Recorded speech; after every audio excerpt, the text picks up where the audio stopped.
भगवान विष्णु की दिव्य प्रतिमा इंद्र से रावण फिर विभीषण को कैसे मिला। जैसा मैं तमनी तो पांडे यूट्यूब चैनल पर आप सबका स्वागत करती हूँ। इस कथा का वर्णन ब्रह्म पुराण में मिलता है। आज मैं आपको बताऊंगी 8 चिरंजीवी के बारे में और भगवान जगन्नाथ की मूर्ति कैसे बनी थी। इस दिव्य प्रतिमा के बारे में जानने के बाद आप संपूर्ण रूप से जान जाएंगे। वैसे भगवान जगन्नाथ की प्रतिमा की मूर्ति की कहानी मेरे वीडियो पे लिंक पे मिल जाएगी। आज ब्रह्मदेव देवर्षि नारद को भगवान वासुदेव की कथा सुना रहे हैं एवं कहते हैं, हे नारद, मैंने देवशिल्पी विश्वकर्मा जी को बुलाकर भगवान वासुदेव की एक प्रतिमा बनाने के लिए कहा। देवशिल्पी विश्वकर्मा ने भगवान वासुदेव श्री हरि नारायण भगवान विष्णु की अत्यंत दिव्य व सभी तरह से सुख वैभव प्रदान करने वाली प्रतिमा बनाई।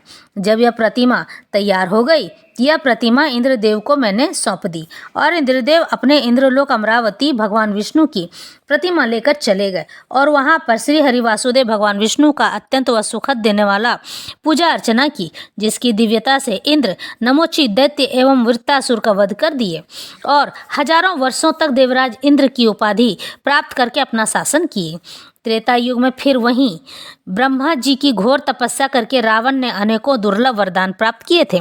वरदान यह था कि समस्त देवताओं, दैत्यों, नागों, राक्षसों में से रावण को कोई भी न मार सके और तुम यमदूतों से भी बचे रहोगे। ऐसा वरदान जब रावण को ब्रह्मदेव से मिला तो रावण ने अपनी राक्षसी प्रवृत्ति को जगा लिया और सबसे पहले धनाध्यक्ष कुबेर से युद्ध करके पुष्पक विमान छीन लिया और फिर वहीं इंद्रपुरी पर आक्रमण करके इंद्र को परास्त किया एवं भगवान श्री हरि वासुदेव श्री विष्णु की प्रतिमा लंका लेकर चला गया।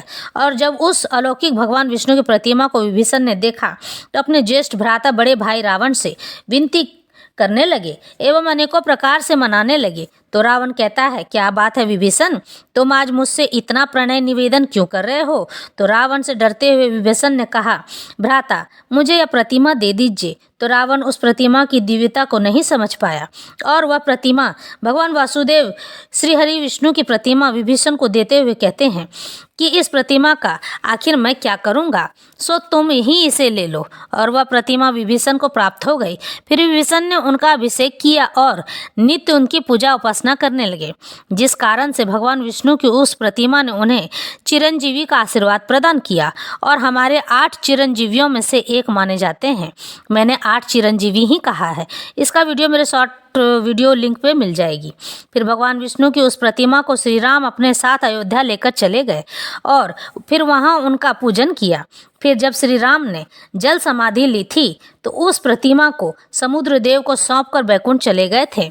उसके बाद समुद्र देव ने भगवान श्री हरि विष्णु के आदेश से श्री कृष्ण के हृदय को उस प्रतिमा में स्थापित कर उसे एक लकड़ी का बना दिया था, जिससे इंद्रधुम्न जब वहाँ गए तो उन्हें वह लकड़ी का एक बल्ली मिला, जिससे भगवान जगन्नाथ की प्रतिमा बनाई गई और इस तरह से भगवान जगन्नाथ की उत्पत्ति हुई।